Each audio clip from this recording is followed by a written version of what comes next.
Après l'apparition du monarque de la glace dans son bureau, Go Gun-hee se demande s'il pourrait avoir une véritable conversation avec lui et reconnaît qu'il n'a même pas senti son arrivée, ce qui signifie qu'il ne peut pas l'affronter seul. Le monarque lui dit que cet endroit est déjà isolé du monde extérieur.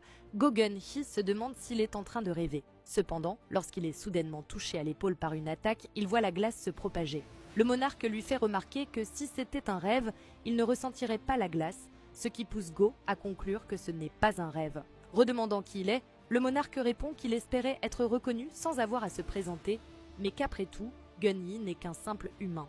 Le président s'interroge tandis que le monarque du givre ajoute qu'il n'a aucun intérêt à jouer avec des faibles et exige que le fragment de lumière se manifeste. « Tu as peut-être peur que ton vaisseau se brise si tu le fais ?» demande-t-il. Le monarque dit qu'il est voué à se briser tôt ou tard, quoi qu'il fasse. Chargeant une attaque, il ajoute que si c'est une de ses préoccupations, alors discuter est inutile. Il tire son attaque, obligeant Gun-hee à se protéger, alors que l'impact crée une explosion glacée. « On se rencontre enfin », dit le monarque du givre, tandis que des yeux percent à travers la fumée.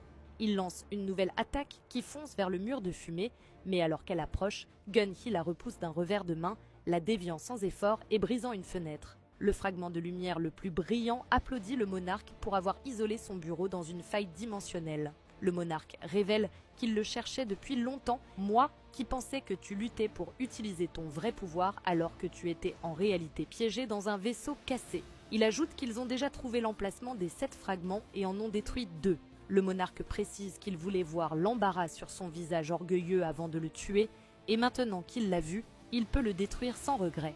La lumière lui crie d'essayer s'il en est capable, mais le monarque trouve ridicule qu'il tente de se battre alors qu'il ne fait qu'emprunter le corps d'un humain, tandis que lui l'a complètement conquis. Les deux adversaires se jaugent et le monarque croise les bras avant de projeter de la glace vers la lumière.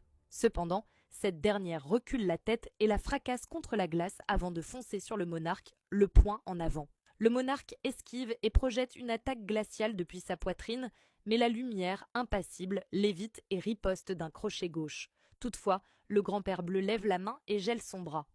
Canalisant son énergie, la lumière brise la glace et agrippe le monarque, les deux se battant à une vitesse fulgurante à travers la pièce. Sachant qu'il doit en finir tant qu'il peut encore bouger, la lumière prépare un coup dévastateur. Le monarque crée un bouclier de glace et la lumière le frappe de plein fouet, projetant violemment le monarque à travers la pièce. Mais le combat lui coûte cher. Tombant à un genou, la lumière se demande s'il a atteint sa limite. Et le combat continue. Abonne-toi pour la suite.